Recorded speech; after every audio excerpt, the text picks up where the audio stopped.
DMTV, bilile kamalo bana ebele.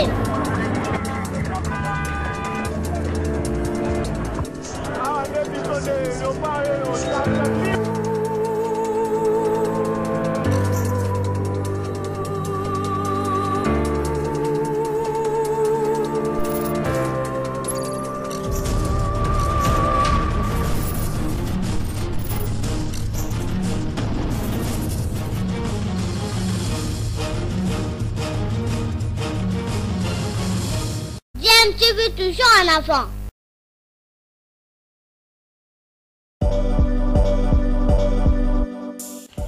Vous êtes sur DMTV, bonjour ou bonsoir, tout dépend de l'heure à laquelle vous nous suivez. Tout plaisir est pour nous de vous retrouver, mais surtout de savoir que vous êtes nombreux en train de suivre votre chaîne YouTube DMTV. DMTV qui vous propose l'actualité, vous propose également des analyses et des réflexions sur des sujets d'actualité, sur des faits sociaux, tout simplement sur des réalités que nous observons ici chez nous en République démocratique du Congo. Un nouveau mandat de 3 ans pour Bestine Kazadi à la tête de la SV Club de Kinshasa, présidente sortante et candidate unique à sa propre succession. Bestine Kazadi a remporté les élections organisées hier mercredi au cours de l'Assemblée Générale Extraordinaire. Elle a obtenu le maximum de voix, soit 121 voix sur 121 votants. Bestine Kazadi qui s'est dite heureuse de pouvoir continuer l'aventure à la tête de la formation de la SV Club. Je vous propose de l'écouter. Un simple petit mot, c'est merci. Merci à vous pour la confiance. Merci pour avoir cru en moi. Et je vous promets que, comme vient de dire les autorités sportives, nous allons faire de V Club un grand club. Je voudrais spécialement remercier la DAPS pour ces mots parce que je les reçois comme une question. Et j'espère, comme vous dites, que dès les premiers mois et la première année, on pourra réaliser déjà une grosse de mes préoccupations. Vous avez raison de dire que l'unité de production est importante parce que à travers le sport, on va donner du travail, du revenu à nos supporters, à la population.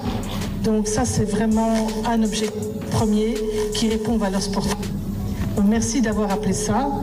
Et merci, je vous aime beaucoup. Et je sais qu'avec vous, on va faire du bon travail. Parce que sans vous, je ne suis rien. Merci beaucoup.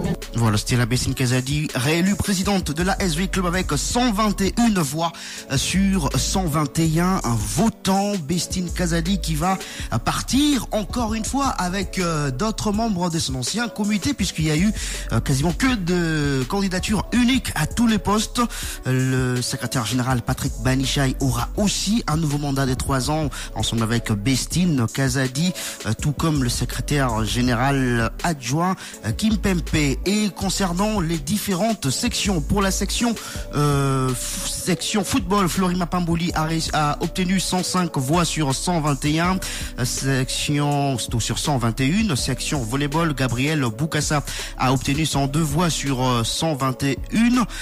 Section football féminin, Evelyne Lobota a été élu avec 109 voix sur 121 votants. Section boxe, Adolphe Katende a été réélu avec le maximum de voix, ou encore 121 voix sur 121. Section basketball, Albert Bofongue a obtenu 108 voix sur 121. Section handball, Deo Gracia Voidi a donc fait son entrée dans ce comité de la SV Club en obtenant 86 voix sur 121. Je vous propose d'écouter sa réaction. Sentiment de joie intense parce que j'aime mon club, je suis vécu bien de naissance et aujourd'hui c'est historique pour moi-même et aussi parce que je vais apporter mon expérience et ma petite expertise pour le bonheur de mon club. La première chose c'est faire d'abord l'évaluation, voir ce qui va et ce qui ne va pas et ensuite monter une stratégie pour pouvoir développer le handball de V Club en commençant d'abord par les recrutements de joueurs et après faire un projet avec le staff technique pour voir comment améliorer le club. Accepter cette présidente, c'est mettre mes moyens propres, mais beaucoup plus faire appel à des partenaires pour leur faire voir l'importance de soutenir et de porter la marque V Club qui est une grande marque et nous allons travailler sur ça. Voilà, cela Déo Voili, nouveau président de la section handball de la formation de la SV Club. Section judo, c'est Christian Bokoua qui a été élu. À la trésorerie, Julius Elumba a obtenu 92 voix sur 121 voix. Comme conseiller, Papi Tondo, Richard Baye Tita, Eric Fouamba, Foumana Wenzem, Hoffman. Voilà donc pour ce qui concerne ce comité de la SV Club élu hier lors de l'Assemblée Générale extraordinaire et élective qui s'est tenue malgré les appels au respect de la décision du Conseil suprême de l'équipe qui avait décidé à ce que ces élections se tiennent après la tenue des Jeux de la Francophonie qui iront jusqu'au 6 août prochain. Alors, l'organisation quand même de ces élections ne présage pas du tout la paix au sein de la SV Club, estime l'analyste sportif Eddie Kankukadima.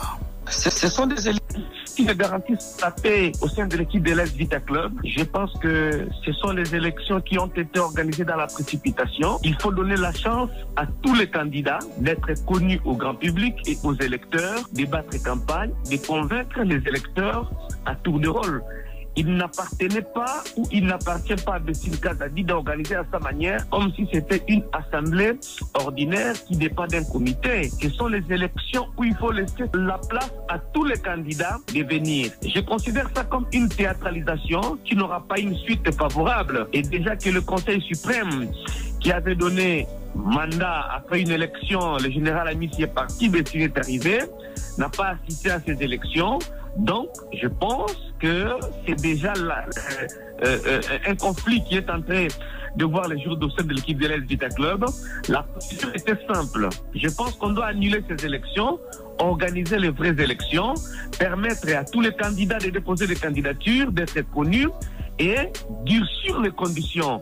On ne peut pas venir prendre une équipe parce que on a envie de venir prendre. Il faut qu'il y ait concurrence au poste. Et aujourd'hui, pour laisser cette concurrence au poste, il faut qu'il y ait des conditions pour permettre à tout le monde de diriger l'Est Vita Club. Le club est dans une situation chaotique qui demande des personnes qui ont des moyens pour venir relever la pente. Voilà, c'était là donc Eddie Kankukadima qui est analyste sportif. Je rappelle que la SV Club sera engagée dans 2 compétitions au cours de la saison 2023-2024. La Ligue des Champions de la CAF ainsi que la Ligue 1 de la RDC. Une autre équipe qui jouera la Ligue des Champions et la Ligue 1 de la RDC, c'est le tout-puissant Mazembe. Mazembe a enrôlé un nouveau gardien. C'est un Sénégalais. Il s'agit d'Aliou Badara Fati qui a signé pour 2 saisons, donc jusqu'en 2025. Il a 24 ans. Le 9e jeu de la francophonie démarre déjà aujourd'hui, oui, avec le premier match de basketball qui doivent avoir lieu au Stadium des Martyrs et aussi dans ces gymnases jumelés construits au Stade des Martyrs de la Pentecôte. La cérémonie d'ouverture, vous le savez, aura lieu demain vendredi 28 juillet 2023. Il y a encore des délégations qui doivent arriver. Comme l'a indiqué hier lors de la conférence de presse de l'annonce du lancement officiel de ces Jeux. C'est le secrétaire, plutôt le directeur du Comité national des Jeux de la francophonie, Isidore Kwanja, qui l'a dit. Il en donne les détails, on l'écoute.